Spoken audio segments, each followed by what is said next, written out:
What's up guys, Houndish here with just a quick Destiny news update, or at least I guess it's kind of a news update. We're going to take a look at a bunch of new items as well as some of the curious rewards and mysteries in Destiny 2. So firstly I wanted to point out some stuff about the Prestige raid coming to Destiny 2. Firstly, in the database there is an Imperial Aura, an aura that marks you as one of Emperor Callus's champions, which lasts until the next weekly reset. So to my knowledge, these auras have not been dropping up until now from the Leviathan raid, so it looks like there will be an aura for when you complete either challenge modes or the prestige version of the raid on a weekly basis. We do also have the 9th aura, which is for trials, and the Nightfall aura as well, so it makes sense that another one of the endgame activities would actually have these auras to unlock, which is always cool. There's also another curious item related to the raid, so it's called a strange parcel right here. The parcel doesn't say who it's from, but the postmaster says a sweeper bot dropped it off for you. So obviously with our relationship with Benedict in the tower,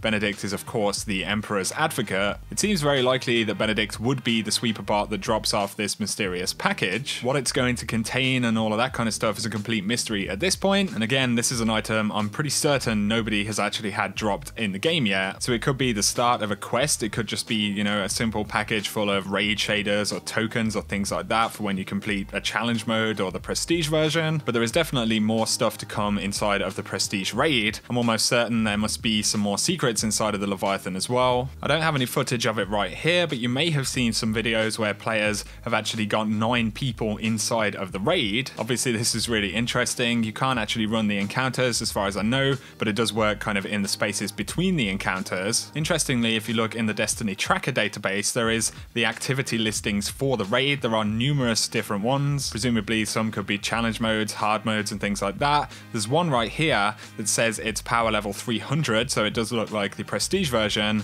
but it has a maximum player count of 9 players. On top of this, it also says level 30 for the activity. Of course, our base character level is level 20. We're not accustomed to seeing kind of base character level increases very regularly in Destiny. Perhaps it's possible that we'll see a base character level increase at some point soon. I wouldn't hold your breath for it though. Some of the stuff in these databases, you know, it can have old information, legacy stuff. The plans for content could change and this could simply be obsolete stuff, but it is in the database and it came alongside the other stuff for the Leviathan raid, so it's definitely interesting and I'd be curious to hear what you guys think below. Also in the database there appear to be some new Eververse items, so we have a Golden Sevens bundle, a limited time bundle for Guardians fond of Sevens, contains bright engrams, shaders, bright dust and a unique ship. And obviously it has this golden engram icon, so it's probably going to be a somewhat expensive reward. It's one of the upper tier rewards at least. There is also the Sub-Zero bundle, a one-time bundle for Guardians who want to stay frosty, contains bright engrams, dust, as well as the Sub-Zero ornament for the Cold Heart. So that's pretty interesting right there. Alongside these in the database there is a new ship called Nothing Gold, glamour and style for a Guardian on the move, and as you can see it's a very golden ship with one of the kind of new D2 ship models, so it seems entirely possible that this could be the ship you receive from the Golden Sevens bundle. The final thing I wanted to point out, seeing as we only have a couple of days left where this mission will be available as a meditation, the mission 1AU is currently available as a weekly meditation, which is one of Ikora's replayable missions. Obviously, if you haven't finished the story or played all of the campaign yet, there are going to be some spoilers in this section of the video, but inside of this mission there are actually 3 different locations that have hidden enemies inside. Early on in the mission you can follow this pipe which goes underneath the main walkway, and you'll find this kind of vent opening, and inside there'll be 2 Cabal enemies named Crimson Shadows. A little bit further up at the section where you need to reconnect the bridge, you can actually open this huge door up here,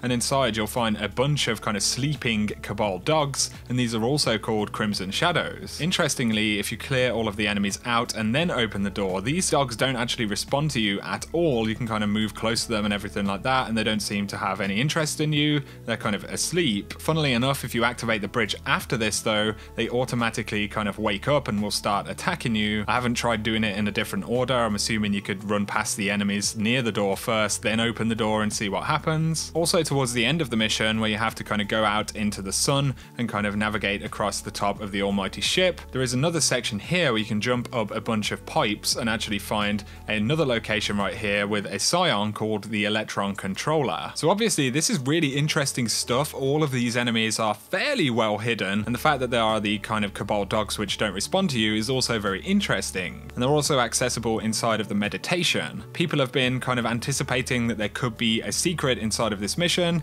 You know, we had the Black Spindle mission in Destiny 1. The team who worked on Destiny 2 were kind of the core team for the Taken King as well. So all of those hidden missions, you know, were things that they've worked on in the past. At this point, there hasn't been anything actually found. There's nothing that's been activated, you know, anything like that that's abnormal about the mission apart from these hidden enemies. If there ever was going to be a time though, I guess while it's a meditation, it's possible that there's something hidden in there. There is a little bit of lore to this. I don't claim to be kind of a lore master, but the enemies have the name Shadow. Now, in some of the Cabal lore, Callus the Emperor actually named his kind of most elite champions as the Shadows. There's a lot of hints towards this in some of the pre-order stuff, but in the Leviathan Raid's Hunter Cloak, there is actually some lore about the Shadows, which is pretty interesting, and it talks about a character named Jarrus. But the key thing here is there's a line of text that says, "My dear Jarrus, the Emperor had said we must deliver the Shadows to the Dominus at any cost." Jarrus knew what this meant. For him, the trip was one way, but that was alright as long as Gauls was too. So that line, delivering the Shadows to the Dominus, actually sounds like Callus's plan to kind of defeat Dominus Gaul, and this suggests that the Shadows are there to kind of infiltrate Gaul, and of course the Almighty, where 1AU actually takes place, is where you fight Dominus Gaul in the final mission. So if nothing else, these enemies actually hint towards Callus's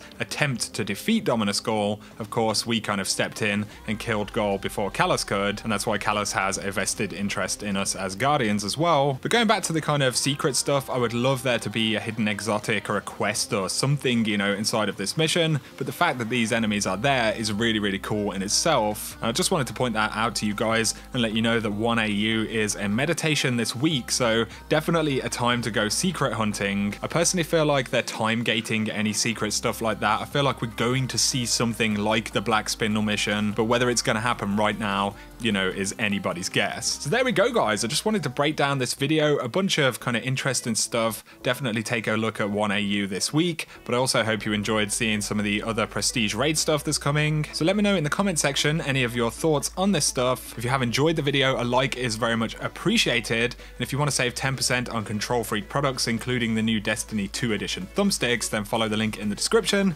and use code Houndish and you'll save yourself a few bucks. For now though, I appreciate you watching as always, and I'll catch you very soon.